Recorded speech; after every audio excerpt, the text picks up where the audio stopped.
Hello दोस्तों। तो पिछली वीडियो में हमने कवर किया था एक करंट कैरिंग स्टेट इंडक्टर के द्वारा कितना मैग्नेटिक फील्ड प्रोड्यूस हो रहा है यदि हम ऑब्जर्वेशन पॉइंट को उसके एक्सिस पर लेते हैं। तो आज इस वीडियो में हम एक करंट कैरिंग सर्कुलर लूप के द्वारा मैग्नेटिक फील्ड कितना प्रोड्यूस होता है ये प्राप्त करेंगे। तो आज हम करंट लूप के सेंटर पर मैग्नेटिक फील्ड प्रोड्यूस करेंगे कितना होता है, ठीक है। तो उसके लिए हम एक डीएल लेंथ यहाँ काट लेते हैं। देखो डीएल काट दिए हैं, एसी सर्कुलर लूप पर एक डीएल लेंथ काट लेते हैं। अब डीएल लेंथ का डायरेक्शन कैसे होता है, ये करंट के डायरेक्शन में, ये करंट कुछ क्लॉकवाइज डायरेक्शन में यहाँ हमने दिखाया है। तो करंट के ही डायरेक्शन में इस सर्कुलर लूप के टेंजेंशियल जाता है ऐसे। तो ये जब हम मिलाएंगे ये रेडियस हो गया, मान लेते हैं हम ये आर हुआ, ये आर रेडियस हुआ, ठीक है। तो ये ऑब्जर्वेशन पॉइंट पी हो गया क्योंकि ये करंट एलिमेंट और ये जहाँ पर फाइंड करना है हम इसको ऑब्जर्वेशन पॉइंट बोलते हैं, ठीक है। तो ये मेरा आर वेक्टर हो गया। अब हम इस करंट एलिमेंट के लिए मैग्नेटिक फील्ड निकालते हैं। तो ये तो हमारा 90 डिग्री होता है, हम जानते हैं। ये जहाँ से टेंजेंट गुजरता है उसको रेडियस से मिलाने पर ये 90 डिग्री होता है, ये हमके पता है, ये हमने 10th क्लास में ही पढ़ा है, ठीक है। तो हम करंट एलिमेंट के लिए जब मैग्नेटिक फील्ड निकालते हैं बायो सावर्ट लॉ का यूज़ करते हैं, ठीक है। बायो सावर्ट लॉ तो ये होता है मेरा म्यू नॉट अपॉन 4 पाई IDL साइन 90, ये साइन 90 है यहाँ, अपॉन ये R, ये दोनों के बीच का डिस्टेंस R का स्क्वायर, ठीक है। प्रोसीड करेंगे हम इसको। म्यू नॉट अपॉन 4 पाई IDL, ये साइन 91 अपॉन R स्क्वायर, ठीक है। अब इस पूरे करंट लूप के द्वारा इस पर कितना मैग्नेटिक फील्ड प्रोड्यूस हुआ, हम इसके लिए ये करंट एलिमेंट के द्वारा जो निकाला गया है उसको हम इंटीग्रेट करते हैं, ठीक है। इसको हम इंटीग्रेट कर देंगे तो ये टोटल मैग्नेटिक फील्ड मेरा निकल जाएगा। इंटीग्रेशन ऑफ dB, ये इंटीग्रेट कर देंगे इसको,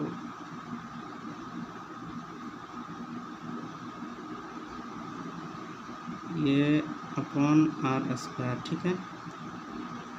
तो यहाँ से मेरा मैग्नेटिक फील्ड निकल के क्या आ गया, म्यू नॉट अपॉन 4 पाई, इसको फिर से एक बार रिपीट कर लेते हैं, ठीक है। यहाँ से हम अपने कांस्टेंट्स को बाहर निकालते हैं, ठीक है। कांस्टेंट क्या क्या है, म्यू नॉट अपॉन 4 पाई, ये करंट मेरा सेम है, आई भी बाहर निकल जाएगा, आर ये रेडियस, ये आर है, आर स्क्वायर है, ठीक है। इंटीग्रेशन होगा डीएल का, अब ये छोटे से एलिमेंट का, ठीक है, इंटीग्रेशन कर देंगे तो ये पूरा आ जाएगा। ये मेरा क्या है, सर्कल है, सर्कल का ये पूरा पार्ट क्या आता है 2 पाई आर, ठीक है। तो ये इंटीग्रेशन हम 2 पाई आर लिख देंगे। तो मेरा ये मैग्नेटिक फील्ड निकल के आ जाएगा B equals to mu not upon 4 pi I upon R square into 2 pi R से मेरा ये कार कैंसिल, इसको हम 2 बार में कैंसिल कर देंगे। तो मेरा यहाँ magnetic field at the centre of current loop मेरा निकल के आ गया, ये म्यू नॉट अपॉन ये 2I अपॉन ये R, ठीक है। ये मेरा कुछ निकल के आ गया। बाकी डायरेक्शन के लिए हम पाम रूल का यूज़ करते हैं, जैसे ऐसे करते हैं। देखो ये जो करंट की डायरेक्शन है उस डायरेक्शन के अकॉर्डिंग हम अपना पाम रख लेते हैं कुछ ऐसे, ठीक है। और इसको हम कर्ल करते हैं, और मेरे थंब का डायरेक्शन, जो थंब का डायरेक्शन जहाँ होता है वहीं मेरा मैग्नेटिक फील्ड का डायरेक्शन होता है। तो यहाँ पर क्या हो जाएगा, ये हमने ऐसे लिया है ना क्लॉकवाइज डायरेक्शन में, तो ये मैग्नेटिक फील्ड का डायरेक्शन इसका इन्वर्ट हो जाएगा अंदर की तरफ, क्योंकि थंब अंदर की तरफ पॉइंट कर रहा है। और ये तो हो गया। अब हम कुछ फाइंड करने जा रहे हैं। Magnetic field produced due to a circular arc. ये सर्कुलर आर्क के द्वारा मैग्नेटिक फील्ड कितना प्रोड्यूस होगा, ये हम फाइंड करेंगे। अब ये हम बना लेते हैं एक सर्कुलर आर्क। ये सर्कल का कुछ पार्ट है।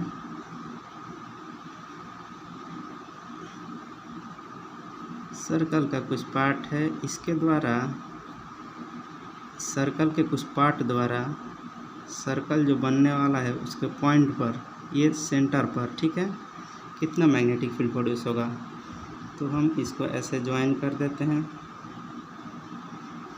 इसे भी ज्वाइन कर देते हैं। मान लेते हैं इसका हम टोटल लेंथ ये एल मान लेते हैं। इस आर्क का टोटल लेंथ हम एल मान लेते हैं, ठीक है।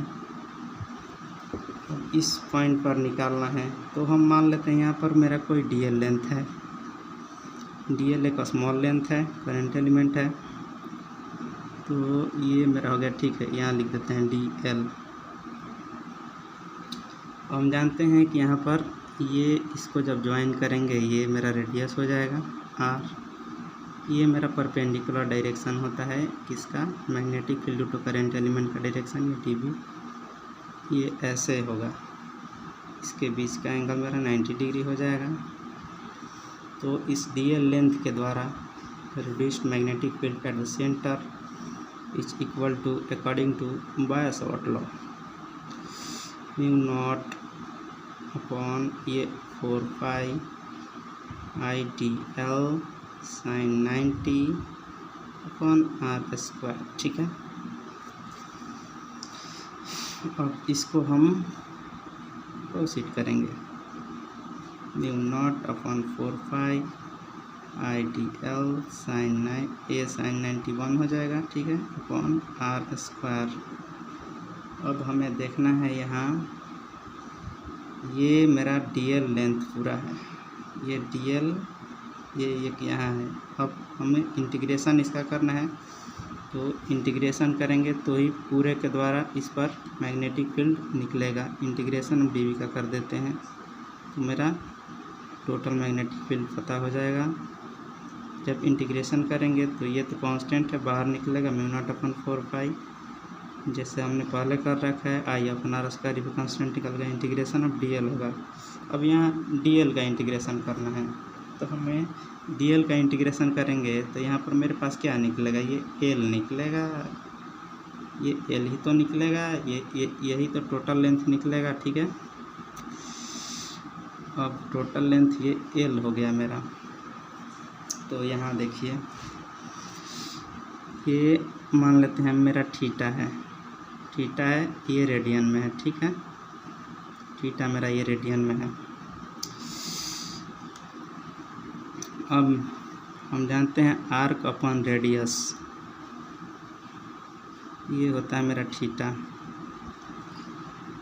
ये आर्क मेरा एल लेंथ का है, तो ये एल हो गया। रेडियस मेरा आर है, इक्वल्स टू थीटा। हमको क्या चाहिए, एल चाहिए। एल निकाल लेते हैं, ये निकल जाएगा आर थीटा। एल निकल गया मेरा आर थीटा, ठीक है। तो हम यहाँ पर आर थीटा रख देते हैं। ये मैग्नेटिक फील्ड निकल गया मेरा, म्यू नॉट अपॉन 4 पाई, ये आई अपॉन आर स्क्वायर इंटू ये आर थीटा। ये आर से एक आर कैंसल आउट हो जाता है, तो मेरा total magnetic field due to this arc, ये mu not upon 4 pi into I upon R, ये थीटा। इसको हम ये डेराइव कर दिए हैं। अब थोड़ा सा रिलेशंस देख लेते हैं इसके बीच में क्या होता है। हमने सर्कल का क्या फाइंड किया है, magnetic field. Magnetic field of circle, देखिए सर्कल के मैग्नेटिक फील्ड को हमने पता किया है म्यू नॉट अपॉन 2 I/R। अब सर्कल का टोटल एंगल, ये टोटल एंगल इन रेडियन क्या आता है, 2 पाई होता है, 2 पाई। तो 2 पाई एंगल में हम ये मैग्नेटिक फील्ड निकाल लें। ये हम यूनिटरी मेथड का कुछ यूज कर रहे हैं कुछ रिजल्ट्स निकालने के लिए, I/R। ठीक है, सही है ना? हाँ ठीक है। अब हम 1 रेडियन के लिए निकालेंगे, ये तो रेडियन ही है ना, 2 पाई रेडियन, ये 1 रेडियन का निकालेंगे। 1 रेडियन का निकालेंगे तो 2 पाई से हम इसको डिवाइड कर देंगे, μ0/2 I/R इंटू 1/2 पाई। 2 पाई से हमने डिवाइड कर दिया इसको।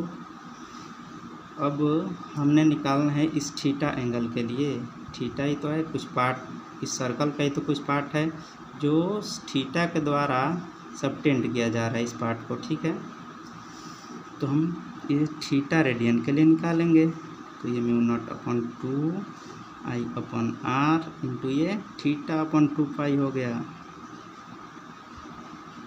थीटा रेडियन के लिए। अब हम देखते हैं ये और ये दोनों कुछ इक्वल लग रहा है, एक बार देख लेते हैं। ये यहाँ ये इसमें 4 पाई है, यहाँ पर 2 है, ये इसको हम जब मल्टीप्लाई करेंगे तो ये भी 4 पाई हो जाएगा, दोनों इक्वल हैं। ठीक है, इसका मतलब ये हुआ, ये जब हम थीटा रखेंगे तो थीटा का ही कोई पार्ट, थीटा का किसी पार्ट का निकालना रहेगा, तो ये सर्कल वाले से हम ये ऊपर में हम थीटा लिख लेंगे, नीचे 2 पाई लिख लेंगे और सर्कल वाले मैग्नेटिक फील्ड से मल्टीप्लाई कर देंगे। तो ये मेरा इस आर्क के द्वारा मैग्नेटिक फील्ड कितना प्रोड्यूस होगा उसका हमें पता चला जाएगा। तो ठीक है यार, इतना ही आज के लिए। वीडियो समझ में आया हो तो कमेंट करके बताना यार। थैंक्स। इसी तरह तुम्हारे लिए मेहनत करते रहेंगे।